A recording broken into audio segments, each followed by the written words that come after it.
ভণ্টি আমাৰ ঘৰ ওচৰৰে তেওঁ কি হ'ল আমাৰ মানে কথাটো ভুল ভাবি দি ৰাখিছে তেওঁলোকে যে যদি এই কথাটো মাৰপিটৰ কথাটো যদি কেতিয়াবা ক'ৰবাত ওলায় তেনেহ'লে কিন্তু তাক মানে কিবা এটা বেয়া ইংগিত এটা দিছে মানে যে এনেকুৱা যদি কয় তেনেহ'লে মানে কথা বেয়া হ'ব। তো সেইবিলাক কথা কওঁতে ভণ্টি আমাৰ ভয় খাইছে। ভয় খাই তেওঁলোকে কি হ'ল ঘৰত কান্দি আছে। তেতিয়া আমি বুজিবলৈ বাধ্য হ'লোঁ যে কি হ'ল তোমাৰ কামলৈ নাই যোৱা। তেতিয়া সি কৈছে বোলে মই এনেকুৱা হ'ল দাদা ঠিক আছে তেনেহ'লে কোনে কৰিলে আমি কথা এটা সুধিলোঁ। তেতিয়া কৈছে মোক ভৰিত কাষ্টমাৰ আগত বোলে চহিয়াই দিছে বুলি।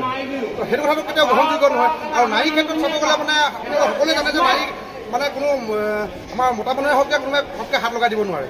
সেই ক্ষেত্ৰত আমি সকলো জাতি জনৰ প্ৰতি দখল এটা কথাই কৈছোঁ, যিজন মানুহে এই কাণ্ডটো কৰিলে তেওঁ আহি পিনে আমাৰ ওচৰত আহক আৰু তাক কি কৰিব লাগে আমাৰ গোটেই দল সংগঠনে এটা ব্যৱস্থা লৈ তেওঁক জেললৈ প্ৰেৰণ কৰিবলৈ আমি এটা দাবী উঠাইছোঁ। আমি 5 মিনিটৰ ভিতৰত আমাক ইয়াক বিচাৰিছোঁ, আমাক লাগিবই, এইটো 100% লাগিব।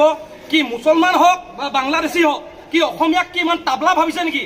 আজি বজাইছে নচুৱাইছে, কাইলৈ আকৌ বজাব, সিহঁতি চৰি ক'ব আমি এৰি দিম, এইটো কেতিয়াও হ'ব নোৱাৰে। আমি তাৰ প্ৰত্যুত্তৰ দিম মানে 100% দিম। যিগৰাকী ছোৱালী মানে মালিকে যিহেতু মানে শাৰীৰিক মানসিক যি টৰ্চা চলাইছে যে কাষ্টমাৰ আগত তেওঁ মাৰিছে, সেই দোকানখন এতিয়া অলৰেডি মিডিয়া মেগেটত বন্ধ হৈ আছে।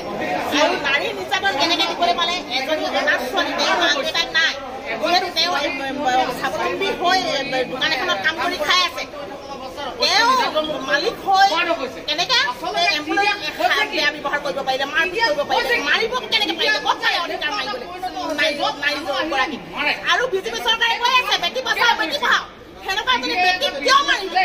আমাক এই দোকানীজনক আমাক মাৰ্কেটত লাগে, আৰু যদি অন্যথা তেওঁক নেপাওঁ আমি জংগী আন্দোলন কৰিবলৈ আমি